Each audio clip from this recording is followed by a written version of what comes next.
Hello everyone! Start off by tying a ponytail with the hair and then begin to braid the hair as such. Make sure that the braid is tight and then halfway through add a rubber band to it, lift it up and then tie a rubber band at the base. In the middle of the section that is left over add another rubber band, roll the hair in on itself, divide the hair, wrap it around the initial bun you have created and then tie it up. At the bottom add a hair tie.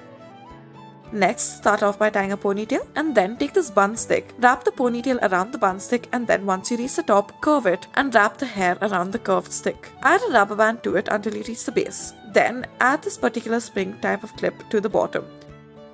Divide the hair into 6 portions, then make 2 braids at the bottom, join it to the middle portion, make 2 braids in the middle portion, join it to the top portion, make 2 braids on the top portion and then roll it up into a bun. Do this on either side.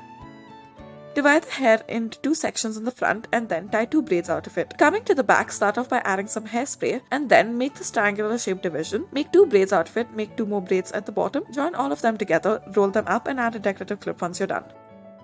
Take a section from the top, add a rubber band to it, tie a ponytail. Take 2 sections from either side, join it at the top and once more do this until you reach the base. Wrap the first section around the second and then keep doing this as you proceed. Next, start off by tying a ponytail and then wrap the rubber band around the hair as such. Divide the hair into 2 portions and then begin to make a fishtail braid out of it. That is, take sections from either side of the 2 sections that you have divided it into and then interchange them in the middle while making them join the other section of the hair that they were not initially a part of. Once you are done fishtail braiding the hair, tie a rubber band at the bottom. Thank you for watching.